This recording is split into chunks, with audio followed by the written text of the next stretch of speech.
আজকে যদি ওই সাগরদিঘি থানার টিঙ্কু আর টিঙ্কুর দলবল আসতো, টিঙ্কুকে চিনতে পারলেন? কথা বলেন, চিনেন সবাই? ওই অশিক্ষিতর বাচ্চা অশিক্ষিতরা যদি আজকে আপনাদের এই দিয়ার বিহারি পাড়ায় আসতো, তাহলে আজকে আপনারা জায়গা দিতে পারতেন না। আজকে ইসলামিক সভা, তাই মানুষ এখানে সেখানে আড্ডা মারে, নিজেকে মানুষের পরিচয় দেয় না। যদি তারা আজকে নিজেকে মানুষের পরিচয় দিত, তাহলে অবশ্যই এই স্টেজের সামনে আসার চেষ্টা করতো, এটা আমরা মনে করি। কিন্তু মানুষ আজকে ওই নীতিতে চলে যে নীতিতে পৃথিবীর মানুষ চলে। মোহাম্মদ সাল্লাল্লাহু আলাইহি সাল্লাম যে একটা নীতি দিয়ে গেছেন, মোহাম্মদ সাল্লাল্লাহু আলাইহি সাল্লাম যে একটা আদর্শ শিক্ষা দিয়ে গিয়েছেন, এই আদর্শ আজকে আমাদের মাঝে নেই। তাই আজকে আমরা এখানে কোরআন হাদিসের আলোচনা করি, আর আপনার ছেলে বাড়িতে যেখানে সেখানে বসে ফ্রি ফায়ার খেলে। আমরা এখানে কোরআন হাদিসের কথা বলি, আর আপনার স্ত্রী বাড়িতে বসে মোবাইলে টিঙ্কুর ভিডিও আর শফিকের ভিডিও দেখে। এই তো আপনার স্ত্রীর চরিত্র, এই তো আপনার ছেলের ব্যবহার। তো এদেরকে যদি খ্রিস্টান ইহুদিরা কচু কাটা করে কাটবে, যদি না কাটে তার কাকে কাটবে বলেন? এদেরকে যদি ইহুদি খ্রিস্টানেরা না কাটবে তার কাকে কাটবে? এদেরকেই তো কাটবে। তাই তো দেখতে পাচ্ছেন অহরহ উত্তরপ্রদেশের মানুষকে কচু কাটা করে কেটে নদীতে ফেলে দিল। যেখানে সেখানে দেখছেন মুসলমানেরা নির্যাতিত, কখনো ফিলিস্তিনে, কখনো গাজাতে, কখনো সুইডেনে, কখনো ভারতে, কখনো বাংলাদেশে, কখনো মিয়ানমারে। সারা পৃথিবীর মানুষ আজকে নির্যাতিত, যত করে বেশিরভাগ মুসলমানের বাচ্চা মুসলমানেরা। কথা মিলল না মনে হয়? কথা আমার মিলল আপনাদের সাথে? আপনার কারণ আজকে হিন্দুর বাচ্চা খ্রিস্টানের বাচ্চারা আমাদেরকে কচু কাটা করে কাটছে, শুধু আপনার কারণে। আপনি কেন শফিককে সাপোর্ট করলেন? আপনি কেন টিঙ্কুকে সাপোর্ট করলেন? আপনি কেন হরিশ্চন্দ্রপুরের অশিক্ষিত ছেলের বাচ্চা যারা টিভি সিরিয়াল বানায়, যারা ওই ইউটিউব ফেসবুকে রিলস তৈরি করে, তাদেরকে কেন সাপোর্ট করলেন? আপনি নিজেকে মানুষ মনে করেন না? নিজেকে কি ইহুদি মনে করেন? আপনি জানেন না খ্রিস্টান ইহুদি হিন্দুদের রীতিনীতি হলো গান বাজনা বাজানো। মুসলমানের বাচ্চা মুসলমানেরা কখনো গান বাজনা করতে পারে না। প্রমাণে আল্লাহ তাআলা বলছেন, অমিনান নাসি মান ইয়াশতারি লাহুল হাদিস। পৃথিবীর মানুষ, তোমরা মনে রাখো, অবশ্যই কিছু সংখ্যক লোক আছে পৃথিবীতে থাকবে, যারা মানুষকে পথভ্রষ্ট করার জন্য, যারা মানুষকে ইসলামের পথ থেকে দূরে রাখার জন্য গান বাজনা নিয়ে ব্যস্ত থাকবে। ওয়াত্তাখিযা হুজুয়া, এবং তারা দিন ধর্মকে নিয়ে ঠাট্টা বিদ্রুপ করবে। উলাইকা লাহুম আযাবুম মুহিন। মুহাম্মদ সাল্লাল্লাহু আলাইহি সাল্লাম, আপনি আদমের ছেলে মেয়েদেরকে বলে দেন, যারা দিন ধর্মকে নিয়ে ঠাট্টা বিদ্রুপ করবে, গান বাজনা নিয়ে যারা ব্যস্ত থাকবে, খেলতামাশা করবে, এদের জন্য আমি আল্লাহ তাআলা কঠিন যন্ত্রণাদায়ক অপমানজনক শাস্তি তৈরি করে রেখেছি। এ কথা আল্লাহ তাআলা বলেন।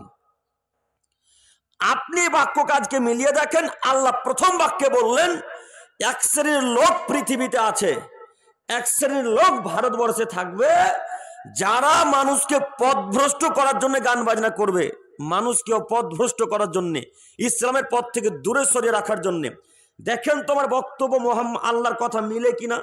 আমার বাক্য আল্লাহ সুবহানাহু ওয়া তাআলার বাক্য, কোরআন মাজিদের অর্থ আপনাদের বাস্তব জীবনে মিলে কিনা একটু দেখাচ্ছি। দেখেন, ওই যে টিঙ্কু বলেন, আর শফিক বলেন, আর হরিশ্চন্দ্রপুরের ছেলেগুলা বলেন, আর মালদার ছেলেগুলা বলেন, আর উত্তর দক্ষিণের ছেলেগুলা বলেন না কেন, আজকে যত মানুষ ইউটিউব ফেসবুক নিয়ে ব্যস্ত, যারা ইউটিউব ফেসবুকে গান বাজায়, যারা ইউটিউব ফেসবুকে রিলস তৈরি করে, ওই ইউটিউবে শর্ট ভিডিও তৈরি করে, ইনস্টাগ্রামে রিলস তৈরি করে, দেখেন তোরা আজকে আপনার ছেলেকে পথভ্রষ্ট করেছে না ইসলামের পথে রেখেছে? জি, আপনারা কথা মনে আমার বুঝতে পারেন না নাকি? যত অশিক্ষিত বাচ্চারা যারা আজকে ইনস্টাগ্রামে ভিডিও তৈরি করে গান বাজনা দিয়ে, ফেসবুকে রিলস তৈরি করে, ইউটিউবে শর্ট ভিডিও তৈরি করে, টুইটারে যারা ভিডিও বানায়, বলেন এরা আজকে আপনার ছেলে মেয়েকে পথভ্রষ্ট করেছে না ইসলামের পথে রেখেছে? পথভ্রষ্ট করেছে। তো আল্লাহর বাক্য আর আমার বাক্য মিলল? হ্যাঁ, আপনার ছেলের মোবাইল এখন চেক করেন, শফিকের আর ওই টিঙ্কুর চ্যানেল সাবস্ক্রাইব করা আছে এখনো? দেখেন আপনার মোবাইল চেক করেন ছেলের। আর আপনার স্ত্রীর কথা তো আমাদেরকে বলতেই লজ্জা লাগে। আপনার স্ত্রী তো সিরিয়াল না চললে ভাত খাবে না, এটা আপনার স্ত্রীর ব্যবহার নীতি। তো আপনাকে আমি কি দিয়ে বুঝাবো বলেন? আজকে যদি এই নীতি থাকতো, মোহাম্মদ সাল্লাল্লাহু আলাইহি ওয়াসাল্লামের নীতি থাকতো, তাহলে আজকে কেউ বাজারে ঘুরতো না, কেউ বাড়িতে থাকতো না। অতএব আপনাকে আমি অনুরোধ জানাচ্ছি যে আপনি গান বাজনা ত্যাগ করেন। যদি কিয়ামতের মাঠে টিকতে চান, যদি ডান হাতে আমলনামা পেতে চান, তাহলে এই গান বাজনার মুখে লাথি মারতে হবে, যে কোনো মূল্যে, যে কোনো মূল্যে। পারবো না ইনশাল্লাহ? পারবো তো? আমরা খুব আশ্চর্য হই তখনই যখন মানুষ ফেসবুকের স্টোরিতে গান দেয়। স্টোরি বুঝলেন কি? হ্যাঁ, স্টোরিতে যখন মানুষ গান দেয় তখন আমাদেরকে খুব কষ্ট লাগে। কেন? স্টোরিতে গজল দেওয়া যায় না, স্টোরিতে সূরা দেওয়া যায় না, স্টোরিতে আর ভালো ভালো বাক্য দেওয়া যায় না। আজকে স্টোরিতে যদি সার্চ দেন যে আমি অমুক কারির কেরা সূরা নেব, অমুক ব্যক্তির গজল নিব, অমুক ব্যক্তির সূরা নেব, তো প্রত্যেকটা সূরা গজল দেবে না? স্যার দেবে তো? তো এই অশিক্ষিতর বাচ্চা অশিক্ষিতরা সামান্য জালসার এই হ্যান্ডবিলটা পোস্ট করবে স্টোরিতে, তাও গান বাজনা লাগিয়ে। বলেন এর বিদ্যা কোথায় কাজ করে? এই ছেলেগুলোকে যদি আজকে শিক্ষিত বলেন, তাহলে বিহারি পাড়াতে মুসলমানের বাচ্চা যারা শিক্ষিত তারা আজকে কোথায়? তাহলে কি যারা গান বাজনা লাগায় না তারাই অশিক্ষিত, যারা গান বাজনা লাগায় তারাই শিক্ষিত? আপনাদের রীতিনীতিতে তো এটাই আমরা মনে করছি যে যারা গান বাজনা লাগায় না তারাই অশিক্ষিত। সম্মানিত মুরব্বী সাহেব, সম্মানিত যুবক ভাই, আপনাকে আমি অনুরোধ জানাচ্ছি নীতি পরিবর্তন করেন।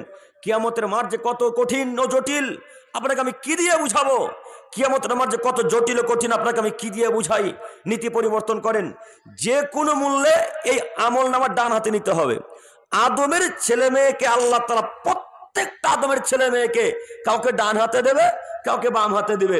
জিনদেরও ঠিক একই অবস্থা, কাউকে ডান হাতে দেবে, কাউকে বাম হাতে দিবে। আল্লাহ তাআলা আদমের ছেলে মেয়ে এবং জিন জাতি যত আছে পৃথিবীতে, প্রত্যেকটা জিন জাতিকে, ছেলে মেয়ে জিনকে, পুরুষ নারী জিনকে এবং পুরুষ নারী মানুষকে আল্লাহ তাআলা কিয়ামতের মাঠে দণ্ডায়মান করবেন, একত্রিত করবেন, খাড়ো করবেন তার সামনে। প্রত্যেকটা আদমের ছেলে মেয়ে জিনকে খাড়ো করার পর আল্লাহ হিসাব নিকাশ শুরু করবেন। হিসাব নিকাশ শুরু করার সময় কাউকে আল্লাহ তাআলা ডান হাতে আমলনামা ধরিয়ে দিবেন, আবার কাউকে বাম হাতে আমলনামা দিবেন। যদি ডান হাতে আমলনামা আসে তাহলে ফলাফল হবে জান্নাত, আর যদি বাম হাতে আমলনামা চলে আসে তাহলে ফলাফল জাহান্নাম। বাম হাতে আমলনামা আসার মানেই হলো জাহান্নাম। আর কোনো মায়ের বেটা আপনাকে ঠেকাতে পারবে না জাহান্নাম থেকে, কেউ আর বাঁচাতে পারবে না জাহান্নাম থেকে। অতএব আপনাকে আমি অনুরোধ করে যাচ্ছি, নীতি পরিবর্তন করেন। যে কোনো মূল্যে ডান হাতে আমলনামা নেওয়ার চেষ্টা করতে হবে, যে কোনো মূল্যে। পারবেন ইনশাল্লাহ? যে কোনো মূল্যে। আপনি চেয়ারে থাকবেন, তার জন্য যে কোনো মূল্যে মানুষকে হত্যা করে চেয়ারে থাকতে পারেন, আর ডান হাতে আমলনামা নেওয়ার জন্য চেষ্টা করতে পারবেন না? চেয়ারের ক্ষমতা বুঝতে পারলেন না? ভোট পদ্ধতিতে নেমে এমপির চেয়ার হোক, মেম্বারের চেয়ার হোক, এমএলএ এর চেয়ার হোক, আর সভাপতির চেয়ার হোক, যে কোনো মূল্যে চেয়ার আসন গ্রহণ করতে হবে, যে কোনো মূল্যে। তাতে হত্যা করে হোক, কেটে হোক, কারো জমি জায়গায় চুরি করে হোক, যে কোনো মূল্যে আপনারা খাড়ো হন। আমার কথা মিলে না আপনাদের সাথে? তো এর জন্য চেষ্টা করতে পারেন, আর ডান হাতে আমলনামা নেওয়ার চেষ্টা করতে পারেন না। আজকে আমাদের কথা হচ্ছে এটা যে ডান হাতে আমলনামা নিতে হবে যে কোনো মূল্যে। হিসাব ও মিজান কিয়ামতের মাঠে প্রত্যেকের হবে। তার আগে জরুরি 3 নম্বর কথা হচ্ছে এই, আমি প্রথম বাক্যে একটা কথা বলেছিলাম, আপনাদের মনে আছে কিনা ভুলে গেছেন, বলতে পারছি না। প্রথম বাক্যে একটা কথা বলেছিলাম যে আমার সামনে বসে থাকা দিনী ভাই ও পর্দার আড়ালে কথা বলেন মা ও বোনেরা। তো আব্দুল করিমের কথাটা এখন মিথ্যা হয়ে গেল না? জি, আমার কথাটা মিথ্যা হলো না সত্যি হলো? এটা পর্দা হলো? হ্যাঁ শেখ, এটা পর্দা হলো? জি,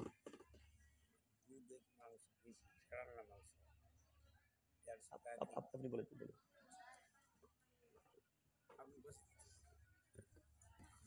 আবার হচ্ছে দুধের মাংস, আমাদের রান্না মাংস বেশি হয়ে গেছে, 150 টাকা কেজি করে মাংসটা যে যে নেবেন তার জন্য প্যাক করে দেবো ক্যারি ব্যাগে।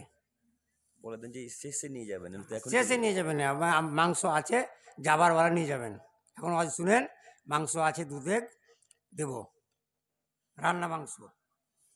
এটা তো রতুয়া থানা পড়ে তাই না? আর হরিশ্চন্দ্রপুর যখন যাই তখন শুধু গোশ বেচেই যায়। মানে জালসার শেষে তো আমাকে তো শেষে দেয়। সাধারণত আমাকে প্রথমে দিলে নাকি শ্রোতা থাকবে না, সব নাকি বাড়ি চলে যাবে। তো আপনারও ঠিক একই অবস্থা, আমাকে শেষেই দিলেন।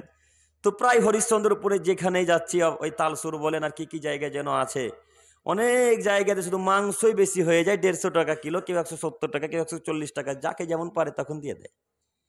তো আপনারাও নিয়ে যাবেন, আপনাদের সর্দার যত সম্ভব, উনি নাকি উনি সর্দার, আপনাদের গণ্যমান্য ব্যক্তি সর্দার সাহেব আপনাদের কাছে রিকোয়েস্ট আবেদন করলেন, আপনারা যে যতটুকু পারেন 1 কিলো হোক, 500 হোক, 2 কিলো হোক, নিয়ে যাবেন ইনশাল্লাহ।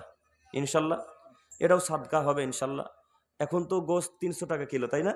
সেখানে আপনি পাচ্ছেন কততে? 150 টাকা। তারপরে আবার রান্না করা, তরকারি সবজি, ওই লবণ শাক আর কিছু দিতেই হয় না। তো নিয়ে যাওয়ার চেষ্টা করবেন ইনশাল্লাহ, ইনশাল্লাহ। জি, তো আমি যেটা বলতে চাচ্ছিলাম, আমি কিন্তু বলেছিলাম পর্দার আড়ালে মা ও বোনেরা, আমার কথা কিন্তু একেবারে মিথ্যা হলো। এটা কোন পর্দা নয়। সম্মানিত মা ও বোন, আপনি আমার কথা খারাপ নিয়েন না। আপনারা হয়তো বক্তব্য শুনতে চেয়েছিলেন যে আব্দুল করিম হয়তো সুর করে কথা বলবে, আর অন্যান্য বক্তারা সুর করে কিছু বলবে, আমরা শুনবো। সম্মানিত মা ও বোন, আপনি কথা বিশ্বাস করুন, আমরা এখন পর্যন্ত সুর করে বক্তব্য দিইনি, ভবিষ্যতে দেবও না ইনশাল্লাহ।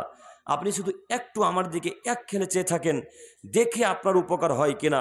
তবে এর পরবর্তীতে যখন আপনারা আসবেন, পর্দা করে, বোরখা পরে আড়ালে থাকার চেষ্টা করবেন, পুরুষদের সামনে আসার চেষ্টা করবেন না ইনশাল্লাহ।